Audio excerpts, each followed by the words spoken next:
Hello YouTube, Ultra Maximus back with another Transformers review.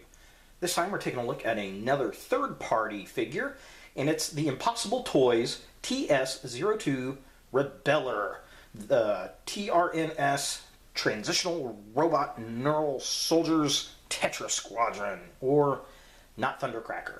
So this is the third of 7 of these guys that I have reviewed so far. And they're all pretty much the same figure, they're just repainted. What it is, Impossible Toys, a now defunct third-party toy company, put out a wave of G1 accurate Tetra jets. So the original Seekers on Cybertron, the original Cybertronian mode, were these really cool Tetra jet type things. And we finally got them through a third-party company. Now the was it War for Cybertron, Fall for Cybertron series had their version of the Tetra jets, but they weren't quite right. They were more Cybertronian than they were the Tetra jets, I guess, if that makes sense. It just wasn't the G1 Tetra jets, I guess. And unfortunately, Impossible Toys has now gone out of business. This was their last wave of toys. Now, I say that unfortunately because Impossible Toys was plagued with bad QC issues. I mean, they had a horrible, horrible reputation for making bad products. And this series really does showcase that they listened to their customers and they changed core engineering and design and actually made a really good set. It's a pretty durable set. The entire reason I bought this was about a year ago I saw a review on these guys from Evangelist, who was literally throwing these figures around. And that showed me, okay, these things are pretty durable. So, Big Bad Toy Store and TFSource.com both have this set on sale for $139. You can also get them individually at the time of this recording for about $20 or so, $25. I got my set at TFSource.com because at $150 you do get free shipping. So I bought that and a couple other things. And yeah, so here he is. We'll take a look at the box like we usually do, and then get the figure out, take a look at the robot, and then we'll take a look at the Tetra jet mode itself. So the packaging, just like the others, really cool. I do like it. It's, you know, kind of got that G1 feel with the grid pattern. We got the artwork of the robot here, the Impossible Toys logo. We have the Tetra jet mode. Tetra Squadron, this really, really cool G1 style you know, TS-02 Rebelor down there on the bottom, and of course this really cool Decepticon colored logo up here on the top. So I really do dig that, and I like the fact that the box art is actually a wraparound space art like you would see on the back of the old Transformer toys. So the top of the packaging looks like this. Here's the bottom, Impossible Toys, and you can see that kind of purple wraps up through the back where it goes black into the space here, which is really, really nice, and then that wraps around to the back of the package as well. So that is really cool. Here is a bio on the Tetra Squadron. I really didn't show this off in the other one, so if you want to pause and read that, you can. Here is the second paragraph, if I can back that up. If you want to pause and read that, you can. Here is a wide shot of the back of the package.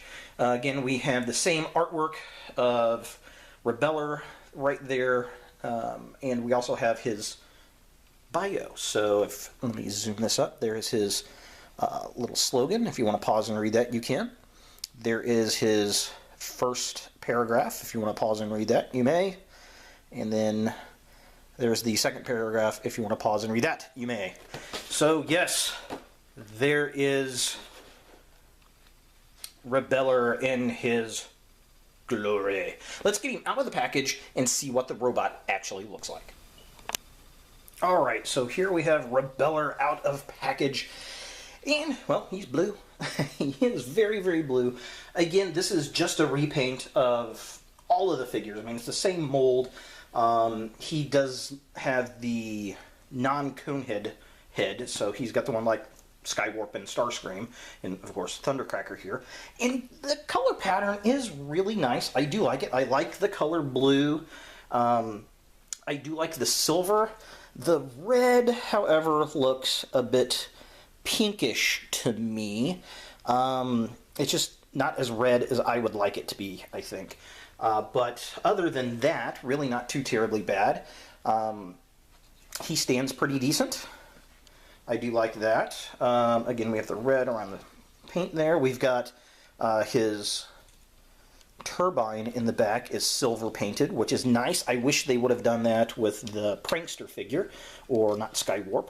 That would have been really cool. I do like his black forearms, and I do like the blue guns. I wish they maybe would have put some, I don't know, some black highlights on the guns. They just kind of hide on the blue wing set. Unlike the other figures, where they had different colored guns, since he's so blue, everything's blue, it would have been nice to have some paint apps, some paint picks to actually kind of break that up, I think. Now, his articulation is exactly the same as everybody else's. He has his head can turn left to right. He's got his shoulder joints that can swing out. He can move up and down. He has a hinge on his little elbows.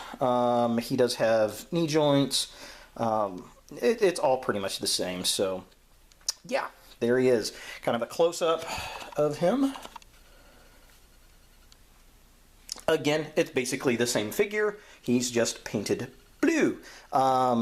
He's got his little red eyes. He's got a very nice yellow cockpit. I do like that. Everything else, the silver really does stick out on the figure, which is really cool. I like the little silver apps down there. That looks nice. And he also has silver on his knees, which is very cool. Very nice stuff. So, nice touch. It does look good. It's just, like I said, a blue version of the others. Nothing more, nothing less. So let's compare him to his Classics counterpart. Here he is with Classics Thundercracker. As you can tell, he is a much lighter blue than the Classics Thundercracker, and the red really shows how it looks almost pink to me compared to the nice deep reds that we see on the Thundercracker figure itself from Hasbro.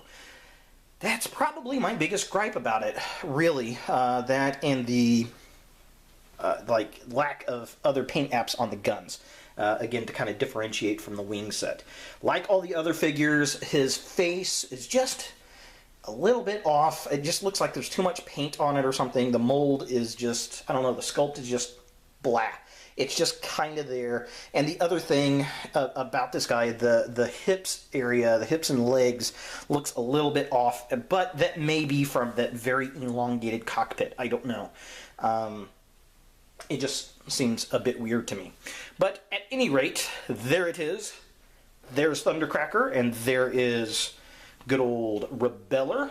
So let's get this guy over into his Tetrajet mode and see what we think about that.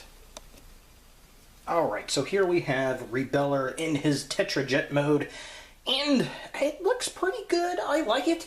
I just love the design of this jet mode. I love the arc that they've got going on in there. I think that is very cool stuff. Definitely neat.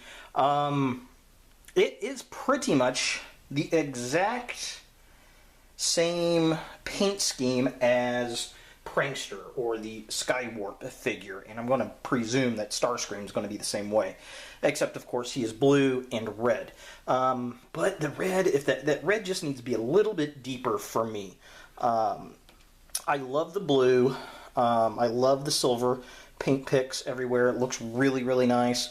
The black guns kind of get lost, it seems, a little bit for some reason, and I'm not really sure why. Yeah, just kind of yeah, just kind of there.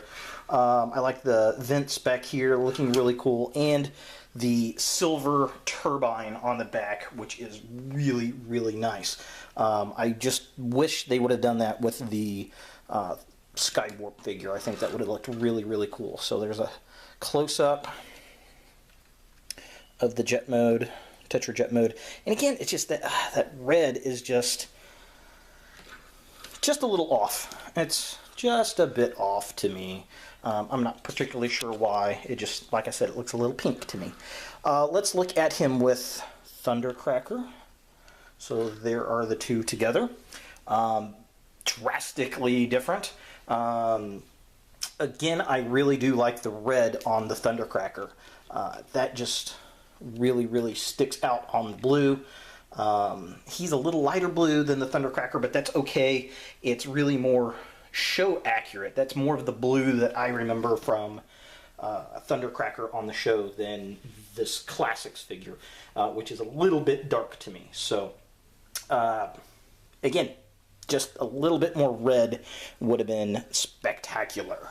So, let's look at this guy with the other Tetra Jets that we have done so far. So let's zoom out a little. Alright, so here we have Thundercracker out the way there. There are the other Tetra Jets with Rebelor. And yeah, it's coming together as a nice set. Again, it's the exact same paint job as the Prankster figure. It just is in blue and red. And it's also the paint job that we have on Smashore there, or not Ramjet. However, it doesn't have the additional parts on the wings that that figure has. So, again, they're all repaints. There's not really much you can say with it. It is cool to see the set coming together. Is this something you're going to want in your collection? I would not buy this individually, but definitely as part of the set, he is a must-have, so you can complete out the set. I don't know anybody that really likes Thundercracker that much where they're just going to get a Thundercracker figure, but if you are, awesome, go for it, for sure. So you can get him individually at the time of this recording for about $20, $25, or you can get the entire set for $139, which is my recommendation. You know, that makes the figures, what, around somewhere between 15, 20 bucks a piece. I think 16, 17 bucks, something like that. So it's not a bad price at all. You're getting about a deluxe figure at about a deluxe figure price from a third-party company, which is almost unheard of, really. So there he is, Rebelor from the Impossible Toys Tetra Squadron set. Thanks for watching, guys. If you like this video, thumbs it up. If you hate this video, thumbs it down. And as always, please subscribe to my channel and share my videos. It is much appreciated. And look for more videos in the future.